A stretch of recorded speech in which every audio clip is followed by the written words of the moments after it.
ગરડા મામલતદાર ઓફિસમાં અરજદારો સાથે કરવામાં આવતી ગેરવર્તણૂક અને અનિયમિત હાજરીના આક્ષેપોની ફરિયાદ બાર એસોસિએશન તરફથી કરવામાં આવી છે। ગઢડા મામલતદાર ઓફિસમાં સિટી તલાટી તથા રેવન્યુ તલાટી તરીકે ફરજ બજાવતા કર્મચારી દ્વારા અરજદારો સાથે કરવામાં આવતી ગેરવર્તણૂક અને અનિયમિત હાજરીના આક્ષેપોની ફરિયાદ બાર એસોસિએશન તરફથી કરવામાં આવી છે।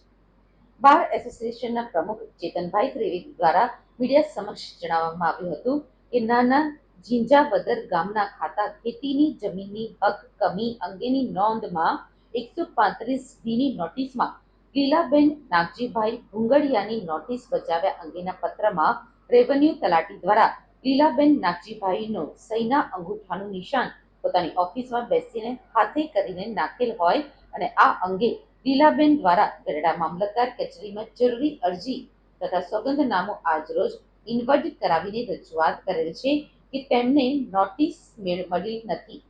આ અંગૂઠાનું નિશાન તેમનું નથી, જેથી આવા કર્મચારી સામે પોતે રેવન્યુ ડિપાર્ટમેન્ટના જવાબદાર કર્મચારી હોવા છતાં પોતે જ નોટિસમાં ખોટા અંગૂઠાનું નિશાન કરીને ખોટા ડોક્યુમેન્ટ ઊભા કરેલ હોય અને લોકોના હિત જોખમાય તે રીતે કાર્યવાહી કરેલ હોય તેમની સામે મામલતદાર શ્રી ગઢડા પોતે જ ફરિયાદી બનીને સરકારશ્રીના હસ્તાક્ષર નિષ્ણાંત સમક્ષ ઉપરોક્ત નોંધની નોટિસની બજવણીનો પત્ર મોકલી આપે અને તેમની સામે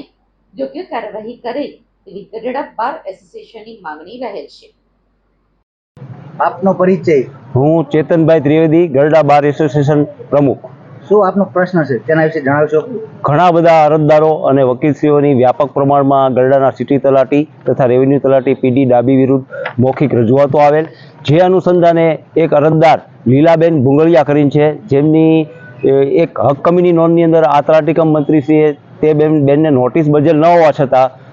ફોર્ડ ડોક્યુમેન્ટ ઊભો થાય તે રીતે તેમના અંગૂઠાની છાપ હાથે કરીને જે હક કમીની નોંધ મંજૂર થયેલ છે, જે અંગે લીલાબેન ભુંગળિયા દ્વારા મામલતદારશ્રી ગરડાને લેખિતમાં રજૂઆત થતા એક એફિડેવિટથી રજૂઆત કરવામાં આવેલ છે, જે અનુસંધાને ગરડા બાર એસોસિએશન દ્વારા આજ બાર એસોસિએશનના લેટરપેડ ઉપર એક રજૂઆત આપવામાં આવેલ છે કે આવા કર્મચારી સામે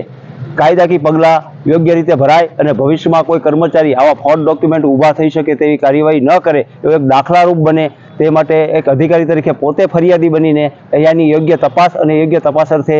આ જે 135ની નોટિસ જે બજવણી થઈ છે તેના પેપર હસ્તાક્ષર નિષ્ણાત સમક્ષ મોકલે તેવી ગરડા બાર એસોસિએશનની રજૂઆત છે।